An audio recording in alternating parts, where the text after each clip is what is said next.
আমরা আজকে দুয়ারে সরকার নিয়ে অলরেডি সমস্ত মিডিয়াতে অ্যাডভার্টাইজমেন্ট গেছে, কিন্তু এই প্রোগ্রামটা এতটাই বড় প্রোগ্রাম যে এটা যদি আপনারা একটু মিডিয়া এবং চ্যানেলগুলো যদি আমাদের একটু হেল্প করেন মানুষকে জানাতে, তাহলে ভালো হয়। আমরা যখন ফার্স্ট ফেজ অফ দুয়ারে সরকার ক্যাম্পেইন করেছিলাম 2020-তে, ফেব্রুয়ারি 2020-2021, আমাদের অ্যাচিভমেন্ট যেটা হয়েছিল তার থেকে আজকের এই প্রোগ্রাম করতে আমাদের সাহায্য করেছে। আমাদের তখন মানে ফেব্রুয়ারি মাসে যেটা হয়েছিল 32,830টা ক্যাম্প হয়েছিল এবং 2.75 crore ভিজিটার এসেছিলেন, 2.75 কোটি।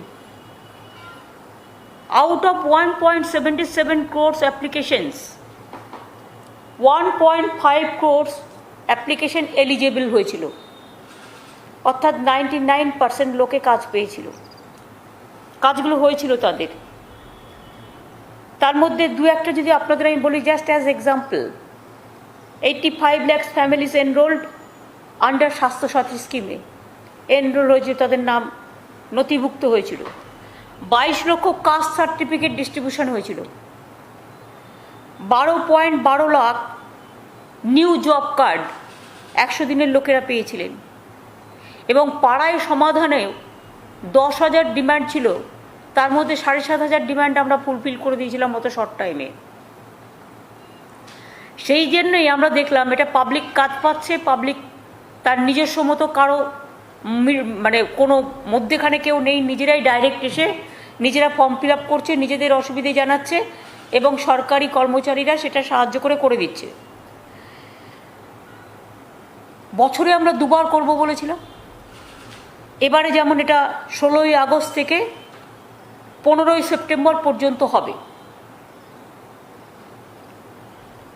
8ই সেপ্টেম্বর থেকে 23শে সেপ্টেম্বর পর্যন্ত যে কাগজপত্রগুলো আমরা পাবো সেগুলো এনকোয়ারি হবে এবং ডেলিভারি অফ সার্ভিস মানে ডেলিভারি করে দেবে সার্ভিস, এটা 24শে সেপ্টেম্বর থেকে 30শে সেপ্টেম্বর পর্যন্ত হবে। এর জন্য 17,107টা ক্যাম্প অলরেডি শিডিউল করা হয়েছে, আরও বাড়বে। তার কারণ কিছু জায়গায় অনেক জল আছে যেগুলো বন্যা কবলিত এরিয়া, নদীর জলে ভেসে গেছে, সেই এলাকাগুলোকে পরে করে দেবো। কারণ যেহেতু জলে জলে ভেসে গেছে ওই এলাকায় মানুষ হয়তো আসতে পারবে না, তাদের জন্য আলাদা সময় করা হবে। বাট যেখানে যেখানে ক্যাম্প হবে সেখানে সবাইকে আসতে আমরা বলছি। প্রথমে আপনাদের আমি বলি 18টা স্কিম এখান থেকে দেওয়া হবে।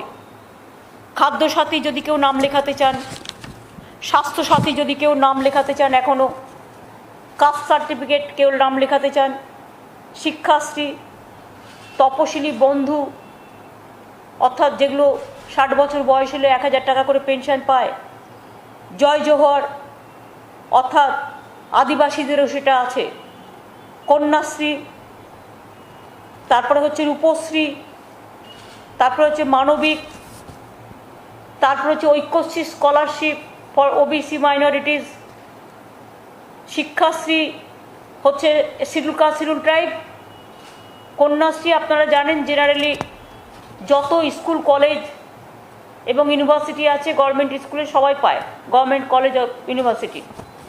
এছাড়াও থাকছে লক্ষ্মীর ভাণ্ডার, বিনামূল্য সামাজিক সুরক্ষা যোজনা, কৃষক বন্ধু নিউ, 100 দিনের কাজ, students credit card, land record correction and mutation, প্রত্যেকটা কিন্তু খুব ইম্পর্টেন্ট সাধারণ মানুষের জন্য। আধার রিলেটেড সার্ভিস যদি কেউ না পেয়ে থাকে করে ফেলুন, ব্যাংকিং রিলেটেড সার্ভিস, নতুন অ্যাকাউন্ট ওপেন করা,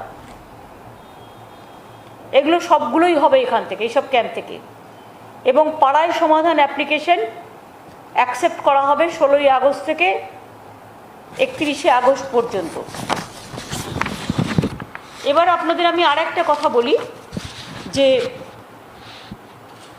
লক্ষ্মীর ভাণ্ডারের জন্য কোনো রকম কোনো ভুল বোঝাবুঝি নয়, চিন্তা নয়, টোটাল ফ্রি অফ কস্টে ফর্ম পাওয়া যাবে। আমাদের একটা ইউনিক নাম্বার দেওয়া থাকবে ক্যাম্প থেকে। প্রথমে যে মা বোনেরা আসবেন এন্টাইটেল, তারা লক্ষ্মীর ভাণ্ডার ক্যাম্পে যাবেন। আগে যেমন আগে দুয়ারে সরকারে গিয়ে রেজিস্ট্রেশন করতে হতো, তারপরে আর একটা ক্যাম্পে যেতে পারতেন। আমরা এটাকে সরলীকরণ করেছি। দুয়ারে সরকারের যে লক্ষ্মীর ভাণ্ডারে যাবেন, তিনি লক্ষ্মীর ভাণ্ডার ক্যাম্পে যাবেন। তখন লক্ষ্মীর ভাণ্ডার ক্যাম্পে যে গভর্নমেন্টের অফিসার আছে, তিনি আপনাকে একটা ফর্ম দেবে। সেই ফর্মটায় একটা নির্দিষ্ট নাম্বার থাকবে এবং তার কাছেও সেই নাম্বারটা রেকর্ড করা থাকবে। এই ফর্মে ডুপ্লিকেট করা যাবে না, আর এই ফর্ম ছাড়া অন্য কোনো ফর্ম জমা নেওয়া হবে না, যাতে কোনো রকম এটাকে কেউ মিসইউজ করতে না পারে। সম্পূর্ণ বিনামূল্যে ফর্ম পাবেন। ফর্মটা পেয়ে আপনারা ফর্মটা ওখানে ফিল আপ করবেন, ফিল আপ করে জমা দেবেন। মনে রাখবেন, ফর্মের সাথে একটা ইউনিক নাম্বার দেয়া থাকবে। যে নাম্বারটা আপনাকে যে ফর্ম দিচ্ছে, সেই নাম্বারটা গভর্নমেন্টের কাছে থাকবে। সুতরাং এটা আধার কার্ডের সাথেও লিঙ্ক আপ করে দেওয়া হবে, কম্পিউটার জেনারেটেড নাম্বার। সুতরাং এই নাম্বারটা কেউ নকল করে কিছু করতে পারবে না। দুই হচ্ছে, এই ইউনিক নাম্বারটাই অ্যাকসেপ্টেড হবে ওই ফর্মটা ফিল আপ করবার জন্য। মনে রাখবেন, ফ্রম আউটসাইড থেকে যদি কেউ ফর্ম ফিল আপ করবার জন্য ফর্ম জোগাড় করে এবং অন্য এজেন্সিকেও 25-30টা ফর্ম ছাপিয়ে নিল, নিয়ে দিল, মানুষকে ভুল বোঝালো, সেগুলো কিন্তু অ্যাকসেপ্টেড হবে না। একমাত্র দুয়ারে সরকারের লক্ষ্মীর ভাণ্ডার স্কিম থেকে, ওখান থেকে যে ফর্ম পাওয়া যাবে, সেটাই accepted. And it will be applicable for কৃষক বন্ধু, স্বাস্থ্যসাথী, অল স্কিম। এবার হচ্ছে, যদি কারো কোনো গ্রিভ্যান্সেস থাকে, কেউ কাউকে ভুল বোঝায়, যেমন কালকে নর্থ 24 পরগনা কয়েকটা জায়গায় রটিয়ে দেওয়া হয়েছিল যে লক্ষ্মীর ভাণ্ডার পেতে গেলে বাড়ির ট্যাক্স আগে জমা দিতে হবে গ্রামে। এরকম কোনো নোটিফিকেশন গভর্নমেন্টের নেই, এর জন্য কোনো বাধ্যবাধকতা নেই। মনে রাখবেন, যদি এরকম কেউ করে, শুনবেন না। আপনার লক্ষ্মীর ভাণ্ডার আপনার নিজস্ব অধিকার, স্বাস্থ্যসাথী আপনার নিজস্ব অধিকার, স্টুডেন্টস ক্রেডিট কার্ড আপনাদের নিজস্ব অধিকার, কৃষক বন্ধু নিজস্ব অধিকার, কাস্ট সার্টিফিকেট থেকে শুরু করে সব। যদি কোনো কমপ্লেন অর গ্রিভ্যান্সেস থাকে কারো, তাদের জন্য তারা ডাইরেক্টলি চিফ মিনিস্টারের অফিসে, তারা একটা নাম্বার দিচ্ছি আমরা, টোল ফ্রি নাম্বার যেগুলো বলে, সেখানে পাঠাতে পারেন। এই নাম্বারটা যদি আপনারা লিখে নেন ভালো হয়। এই নাম্বারটা হচ্ছে, যদি কারো কোনো কমপ্লেন থাকে, অ্যাকশান নেবে গভর্নমেন্ট। 1070/22143526 1070/22143526 15টা লাইন থাকবে। আর ওখানে সামনাসামনি বাংলা সহায়ক কেন্দ্র যেগুলো আছে, বিএসকে, সেখানেও কমপ্লেন করতে পারে। বাট আমাদের এখানে 15টা লাইন থাকবে। যদি কারো কোনো গ্রিভ্যান্সেস থাকে, যেমন আমরা দিদিকে বলো করেছিলাম, সেরকম কোনো গ্রিভ্যান্সেস থাকলে, যে আমাকে অমুক লোক ফর্ম দিচ্ছে না, বা আমি যাচ্ছি আমাকে ঘোরাচ্ছে, বা আমার কাছ থেকে ও পয়সা চাইছে, বা আমার কাছে ঠিকমতো পৌঁছচ্ছে না, তাহলে সঙ্গে সঙ্গে কমপ্লেন করতে পারেন। কমপ্লেন করলে আমরা সেইভাবে ব্যবস্থা নেব এবং আমরা ব্যাপারটাকে সমাধান করে দেব।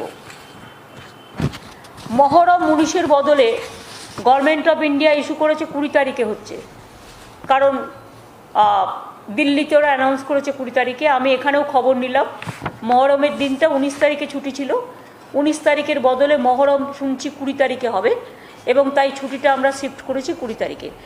জিওআই অলরেডি একটা নোটিফিকেশান করেছে। ওটা স্টেট গভর্নমেন্ট হলিডে যেটা ছিল, সেটা 19-এর জায়গায় 20 হচ্ছে। এবার হচ্ছে, কোভিডে আমি দেখেছি, যেমন গত পরশুদিন আমি দেখছিলাম একটা সংবাদ মাধ্যমে যে বলছিল কোভিড বাংলায় বেড়ে যাচ্ছে, এটা ভুল রিপোর্ট। পরে কি হবে আমি জানি না, বাট এখনও অ্যাট প্রেজেন্ট যেটা আছে, কেউ কেউ ভুল রিপোর্ট দিয়ে দিচ্ছেন।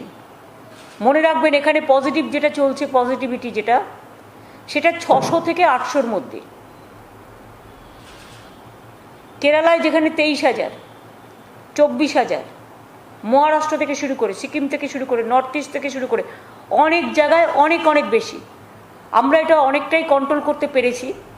এবং আমাদের এখানে, আমি আপনাদের আগেও বলেছি, 8th ফেজ ইলেকশন যখন হয়েছিল তখন এটা 33% হয়ে গিয়েছিল।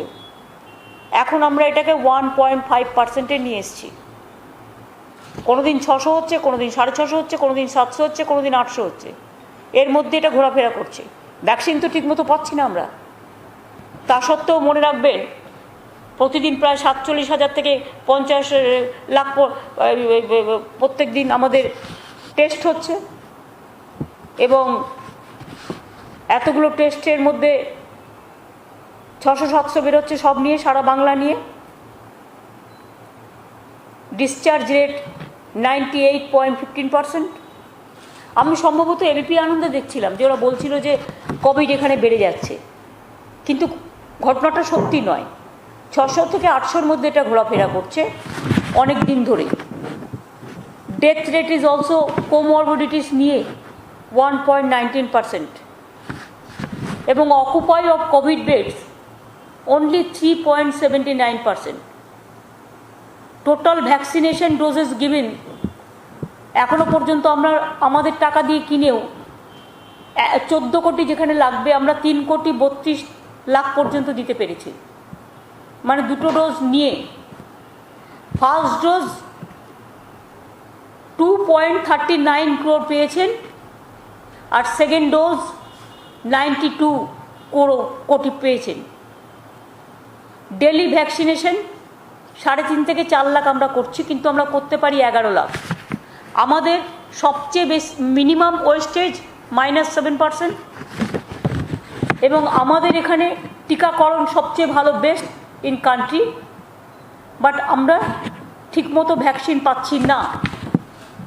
অনেকে আমায় কোশ্চেন করছেন যে রুরাল মানে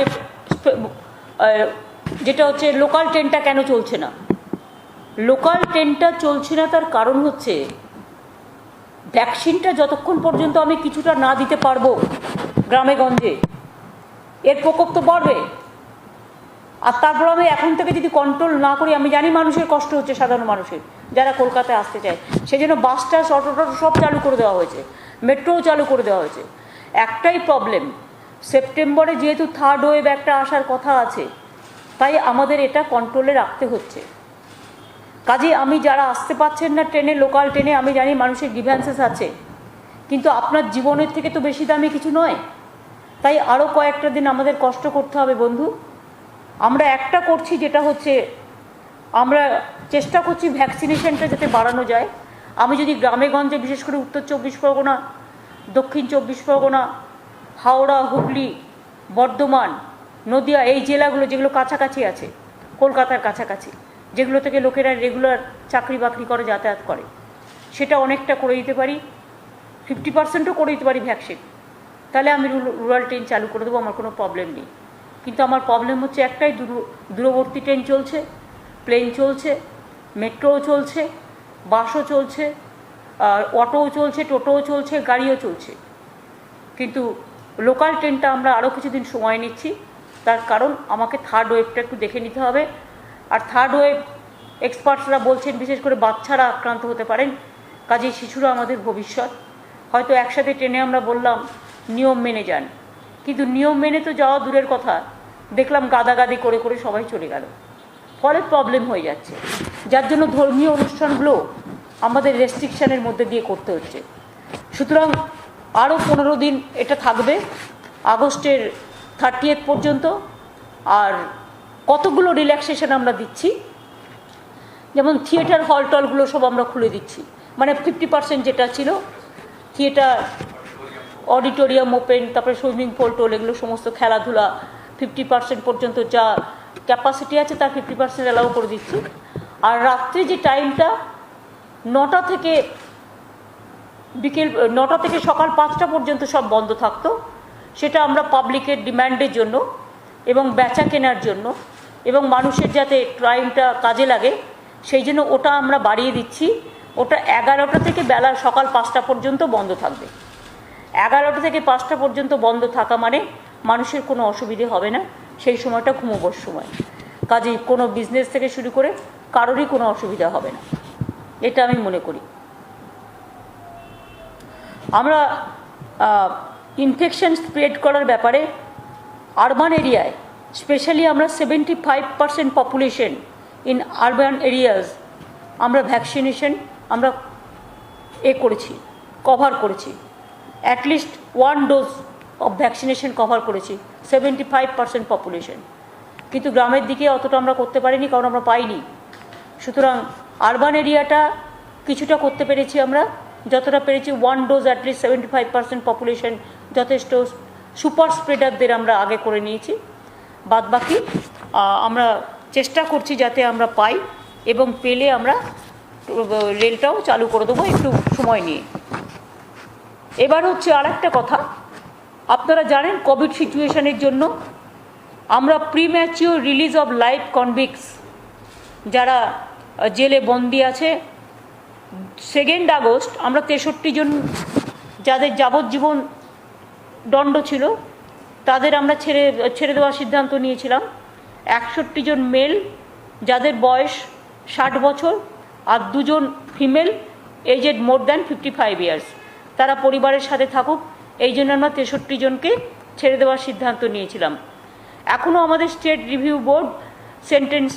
sentence review board further review করে, যেহেতু আমরা প্রিম্যাচিওর রিলিজ করছি কোভিড সংক্রান্ত ব্যাপারে, সেই জন্য আমরা আবার আজকে একটা সিদ্ধান্ত নিয়েছি, আরও 73 জন কনভিক্টসকে আমরা হিউম্যানিটেরিয়ান গ্রাউন্ডসে ছেড়ে দিচ্ছি, বিকজ তারা যাতে তাদের পরিবারের সাথে থাকতে পারে।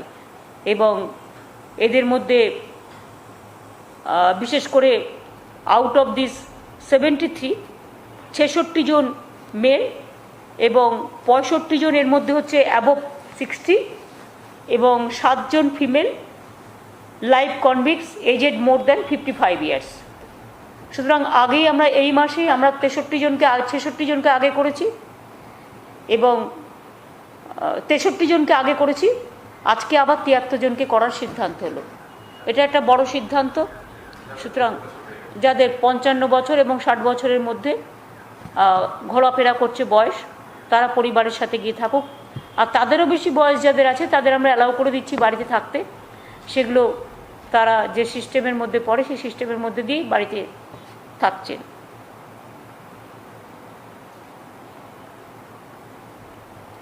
যেখানে এলিজিবল কেস আছে সেখানে আমরা করে দিচ্ছি। হয়তো 1-2 খুব সাংঘাতিক কেস আছে, সেটা সে 2-3টে হয়তো অবজেকশন আছে বলে করা যাচ্ছে না, রিভিউ বোর্ড সেটা করতে পারেনি, বাদ বাকি টোটালটাই করে দেওয়া হচ্ছে। আর একটা কথা আমি বলবো, লক্ষ্মীর ভাণ্ডার স্কিম যেহেতু নতুন হচ্ছে, স্টুডেন্টস ক্রেডিট কার্ড যেমন নতুন হচ্ছে, কিষাণ বন্ধু যেমন হয়ে গেছে, লক্ষ্মীর ভাণ্ডার সেপ্টেম্বর থেকে আপনারা দেখেছেন, আমি আগেই বলে দিয়েছি। আর দুয়ারে সরকারটা আমরা ভাইফোঁটার দিন থেকে করব। এই রেশন, দুয়ারে রেশন, কাজে আমাদের একটা প্যাচ আপ করে নিতে হবে, আমাদের সিস্টেম করে নিতে হবে। আমরা যে ডিসিশানগুলো নিয়েছিলাম প্রত্যেকটা ডিসিশানই কিন্তু আমরা কার্যকর করছি। এই যে লক্ষ্মীর ভাণ্ডার স্কিমে জেনারেল মহিলারা, জেনারেল কাস্ট যারা, তারা 500 টাকা পাবে মাসে, এবং যারা শিডিউল কাস্ট ট্রাইব তারা 1000 টাকা পাবে। মনে রাখবেন, এখানে কিন্তু সেলফ হেল্প গ্রুপ থেকে শুরু করে, আশা থেকে শুরু করে, অঙ্গনওয়াড়ি থেকে শুরু করে, পঞ্চায়েত কর্মী থেকে শুরু করে, স্বাস্থ্যসাথী কার্ড করেছে সেই পরিবারে অনেক গৃহবধূ আছে, হয়তো কার্ডটা হয়েছে বয়োজ্যেষ্ঠ মহিলার নামে, সেখানকার যারা 25 থেকে 60 বছর বয়স পর্যন্ত তারাও অ্যালাউড হবে। একমাত্র যারা সরকারি চাকরি করে এবং পেনশন পায়, এবং প্রাইভেটেও যারা ভালো চাকরি করে পেনশন পায়, তারা ছাড়া আর সবাই পাবে 25 থেকে 60 বছর পর্যন্ত। 60 বছরে আবার দেখুন যারা শিডিউল কাস্ট ট্রাইব আছে তারা জয় বাংলা প্রকল্পে জয় জহরে পেয়ে যাচ্ছে। এরপর 18 থেকে 60, 18 বছর থেকে বিধবা ভাতা যারা পাচ্ছেন সবাইকেই বিধবা ভাতা করে দেওয়া হয়েছে। পুরোহিতদেরও 1000 টাকা করে দেওয়া হয়েছে। সবুজ সাথীতেও 10 লক্ষ সাইকেল এবছরেও দেওয়া হচ্ছে। এবং ট্যাব যেটা ক্লাস 9 দিই, সেটা আমরা দিয়ে দেবো ওই ফোন যেগুলো মোবাইল ফোন বা স্মার্টফোন যেগুলো, সেটা আমরা নভেম্বরের মধ্যে আমরা দিয়ে দেবো। সুতরাং আমাদের যা সিদ্ধান্ত সামাজিক সংস্কারের, সমাজ সংস্কার আমার মনে হয় পশ্চিমবঙ্গ একটা নজির গড়েছে এবং আমরা গর্ব করে বলি বাংলা একদিন বিশ্ব বাংলায় পরিণত হবেই। তার কারণ হচ্ছে সমাজ সংস্কারে বিনা পয়সায় রেশন, মাইগ্রেন্ট ওয়ার্কারদেরও আমরা ঠিক করেছি যারা ওয়ান নেশন ওয়ান রেশনে আসবে তারাও বিনা পয়সায় রেশন পাবে। শুধু আমাদের একটা সিস্টেম করতে হবে যাতে যে এখান থেকে মাইগ্রেন্ট ওয়ার্কার এসে রেশন নিচ্ছে সে যাতে অন্য স্টেটে রেশনটা না নেয় সেটা দেখতে হবে। কারণ অন্য স্টেটে পেলে আমি দেবো না, যদি আমার স্টেটে তখন থাকে সেই স্টেটে অন্য স্টেটে রেশনটা না পায় তাহলে ওয়ান নেশন ওয়ান রেশন পাবে। সুতরাং এগুলো সব করা হয়েছে। এই পর্যন্ত আজকে আপনাদের বলার ছিল, একটু বললাম। বন্যা তো দেখতেই পাচ্ছেন বিভিন্ন জায়গায় ভীষণ বাড়াবাড়িভাবে হয়েছে। মাস্টার ঘাটাল প্ল্যান নিয়ে, যেটা ঘাটাল মাস্টার প্ল্যান নিয়ে আমি নিজেও অনেকবার লিখেছি, আমি মিনিস্টারদের একটা টিমও পাঠাচ্ছি, এমপিদেরও টিম গেছে, গতকাল অলরেডি গেছে। আমাদের টিম এখান থেকে গেছে, অফিসারদের টিম। তার কারণ আমি দেখেছি, আমি 4 কিলোমিটার একটা, ওটা 7 কিলোমিটার নয়, 4 মিনিটের একটা ভিডিও তুলেছিলাম, টোটালটাই জল, 36টা ব্রিজ হয়েছে। আর ঘাটাল এমন নৌকার মতো অবস্থা, ঘাটাল যতক্ষণ মাস্টার প্ল্যান না হচ্ছে ওটা রেমেডি নেই। তার কারণ হচ্ছে ওটা একদম নৌকোর মতো। সল্টলেকটা যেমন নৌকোর মতো, জল জমলেই দেখবেন সল্টলেকটা আগে ডুবে যায়। বাংলাটাও যেমন দেখবেন নৌকোর মতো, ঝাড়খণ্ড জল হলো এখানে ঢুকে গেল, বিহারে জল হলো এখানে ঢুকে গেল। সেরকম ঘাটালটা আবার হচ্ছে পশ্চিমবাংলায় নৌকার মতো, মানে বৃষ্টি হলেই মেদিনীপুরে ওই ঘাটালে ডুবে যাবে। তারপর তো শিলাবতী আছেই, Shilabati, Kangsabati, DVC, Panchet, Tenughat, so many, Mayurakshi. সুতরাং সব দিক দিয়ে মানুষ প্রতিবারই বিপদে পড়ে। আমি দেখছি ওয়ান অল্টারনেটিভ ইয়ার হচ্ছে, 15 হয়েছে, 17 হয়েছে, 19 হয়েছে, আবার 21 হলো। মাঝখানে আবার একই সময়ে আমফান হয়ে গেল, যশ হয়ে গেল, বুলবুল হয়ে গেল, ফণী হয়ে গেল। 2 বছর ধরে কোভিড চলছে। কি একটা দুর্যোগের মধ্যে দিয়ে আমরা যাচ্ছি, আর দুর্ভোগ মানুষ পালন করছেন এবং আমাদেরও খুব খারাপ লাগছে। যতটা পারি, আমাদের তো কেউ কিছু দেয় না, যতটা পারি ততটা সাহায্য করার চেষ্টা করি। এবং আমি এখনও মনে করি চিফ মিনিস্টার রিলিফ ফান্ড আছে, সেখানে যদি আপনারা কেউ মনে করেন ডিজাস্টার রিলিফ ফান্ড আছে কোভিডের জন্য বা এই সব ডিজাস্টারের জন্য, বন্যার জন্য, যদি কেউ পারেন নিশ্চয়ই আপনাদের সহযোগিতার হাত বাড়াবেন, যাতে এই গরিব মানুষগুলো তাদের অধিকার থেকে বঞ্চিত না হয়। আমরা গভর্নমেন্ট তো একা সব কিছু করতে পারি না, সবাইকে নিয়েই করতে হয়। কাজেই আমরা যতটা পারছি করছি, আপনারাও যদি কিছু করতে পারেন ভালোই হয়। তিপ্পল দেওয়া থেকে শুরু করে, চাল তো আমরা বিনা পয়সায় দিই, জিআরও দিই, বেবি ফুড থেকে শুরু করে, ড্রাই ফ্রুট, চিড়ে মুড়ি থেকে শুরু করে, আলু ডাল থেকে শুরু করে, তেল থেকে শুরু করে, যেগুলো মানুষের প্রয়োজন যদি আপনারা দিতে পারেন ভালোই হয়, আমরা পৌঁছে দেবো। সবাইকে এর জন্য টাকা তুলতে হবে না বাইরে থেকে, অনেকে নিজস্ব অর্গানাইজেশন থেকেও দিতে পারে, সিআরের কাজেও করতে পারেন। সেটা যদি দেখে নেন ভালোই হয়। কোভিডের সময় আপনারা কিছুটা হেল্প করেছিলেন, যার জন্য আমরা যারা যারা হেল্প করেছিলেন সেই টাকায় আমরা অনেকটা ভ্যাকসিন কিনতে পেরেছিলাম। এই পর্যন্ত। আবার কি হলো দিদি?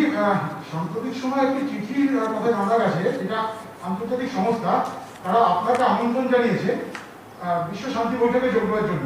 কিন্তু তার সঙ্গে আরো একটা বিষয় আছে, সেই চিঠিতে একটা জায়গায় লেখা আছে যে গত 10 বছর ধরে আপনি যেভাবে সাধারণ মানুষের উন্নয়নে কাজ করেছেন, এইটা প্রসঙ্গটা উত্থাপন করা হয়েছে। কিন্তু পাশাপাশি দেখা গেছে সাম্প্রতিক সময় একটি সর্বভারতীয় পরীক্ষাতে পোস্টপোন ভায়োলেন্স নিয়ে বলা হয়েছে।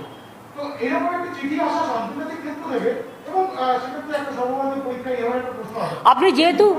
আপনি যেহেতু ভালো চিঠিটাকে গুলিয়ে দিলেন আর একটা পলিটিক্যাল কোয়েশ্চেন করে, তাই আই হ্যাভ নো রিপ্লাই। সাংবাদিক করে আগে জানবার চেষ্টা করুন কোনটা জিজ্ঞেস করা উচিত কোনটার সাথে।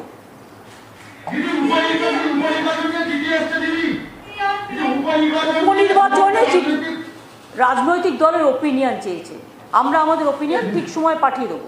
আমরা আগেও পাঠিয়েছি, আমরা আবার পাঠিয়ে দেবো। দিদি এটা কি সময় নষ্ট করার জন্য? কি সুতপা কি বলছে নাকি জানি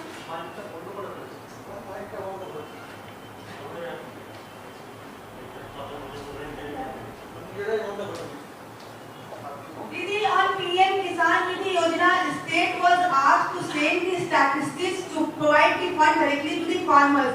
Has the central government given support to the farmers, or all the statistics has been approved by the central government?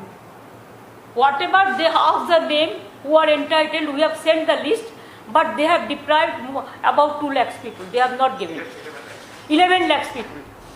This is the deprivation, and we are giving all farmers. Even they are giving only who have 2 acres of land, but we are giving 10,000 who have 1 acres of land. Even 1 kattha of land we are giving 4,000. To PSC exam, the CAPF question.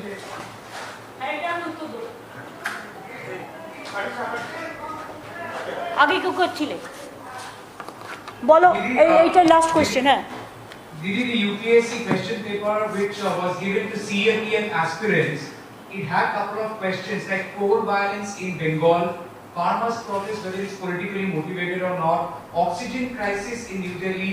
These are all very controversial issues, highly debated by the government and also by the opposition parties. What do you think is the motive of UPSC, which is a central body, to ask such kind of questions to CAPF aspirants? all these 3 questions are politically motivated and highly objectionable. I don't understand how a impartial institution like UPSC, they can question like this. BJP party office, they have prepared the question, I'm sorry to say, though I have great respect for UPSC, but if they have to maintain the dignity, the honor. Everybody respect them because we thought they are the impartial people. Until now they were impartial.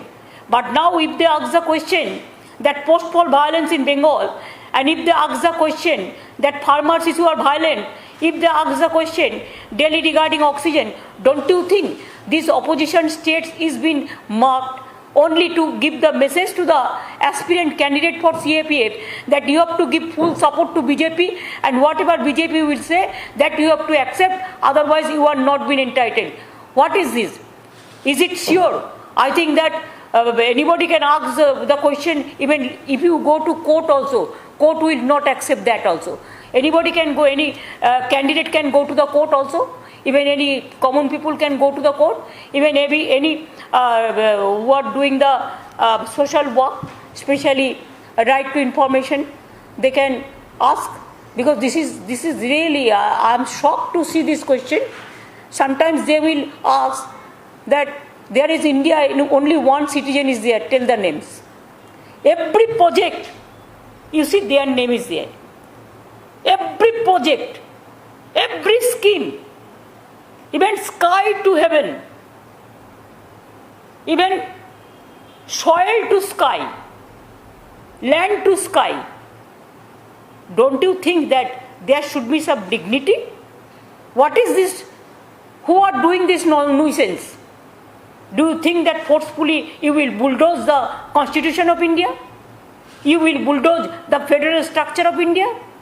You will bulldoze the democracy of India?